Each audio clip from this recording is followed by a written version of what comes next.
While the United States was pushing Indians aside, white Americans were continuing to expand. On a large scale, the United States bought Alaska from Russia in 1867. Secretary of State William Seward bought it for $7.2 million. This was a bargain, but he was mocked by Americans who called it Seward's folly. So why did Congress sanction the purchase? Russia had been friendly to the North during the Civil War. So when Russia asked Americans to buy the area, Americans wanted to reciprocate. But also, the territory was rumored to be teeming with furs, fish, and gold. Later, they found oil and gas. On a smaller scale, however, average Americans were moving west in large numbers. It took over 250 years from the first settlement at Jamestown until 1870 to turn 400 million acres of forests and prairies in the east into flourishing farms. Settling the western 400 million acres, however, only took 30 years, from 1870 to 1900. Federal land policy and the completion of the transcontinental railroad lines made this rapid settlement possible. The Morrill Federal Land Grant of 1862 provided a generous grant of the public lands to the states for support of education. Land grant colleges, most of which became state universities, in turn bound themselves to provide certain services. Combined with an additional grant in 1887 that established agricultural experiment stations in connection with the colleges, this act spawned over 100 colleges and universities, such as Oklahoma State University, the University of California, and Texas A&M.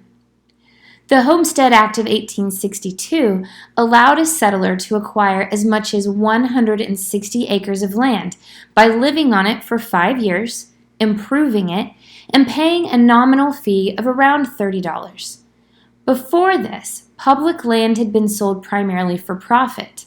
Now it was to be given away to encourage a rapid filling of empty spaces and to provide a stimulus to the family farm. By 1900, about 1 million families took advantage of the Homestead Act. It wasn't all rosy, though. Oftentimes, the 160 acres was inadequate on the Great Plains because of drought. Upwards of 2/3 of settlers couldn't make it the 5 years. Fraud was also common, as corporations would use fake homesteaders to grab the best properties. In the late 1800s, many farmers were trapped in a vicious economic cycle. Prices for crops were falling, and farmers often mortgaged their farms so that they could buy more land and produce more crops. Good farming land was becoming scarce, though, and banks were foreclosing on the mortgages. Moreover, railroads were taking advantage of farmers by charging excessive prices for shipping and storage. To push for reforms, farmers began to organize. In 1867, Oliver Hudson Kelley started the Patrons of Husbandry, an organization for farmers that became popularly known as the Grange. Its original purpose was to provide a social outlet and an educational forum for isolated farm families. They had dances, quilting bees, and other social activities, and would also help farmers pool money together to buy expensive farm equipment that they could share. By the 1870s, however, Grange members spent most of their time and energy fighting the railroads. The Grange's battle plan included teaching its members how to organize, how to set up farmers' cooperatives, and how to sponsor state legislation to regulate railroads. The Grange gave rise to many other organizations. Eventually, though, farmers realized that in order to make lasting changes, they would need to build a base of political power. Populism, the movement of the people, was born with the founding of the Populist, or People's Party, in 1892.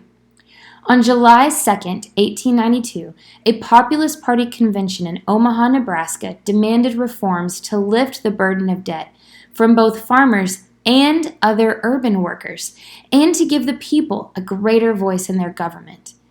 Those reforms included an increase in money supply, which would produce a rise in prices received for goods and services, a graduated income tax, a federal loan program, the election of United States senators by popular vote, single terms for president and vice president, a secret ballot to end voting fraud, an 8-hour workday, and restrictions on immigration. The Populist Party had an incredible amount of success in its first year. In 1892, the populist presidential candidate won almost 10% of the total vote, and the party elected 5 senators, 3 governors, and 1,500 state legislatures.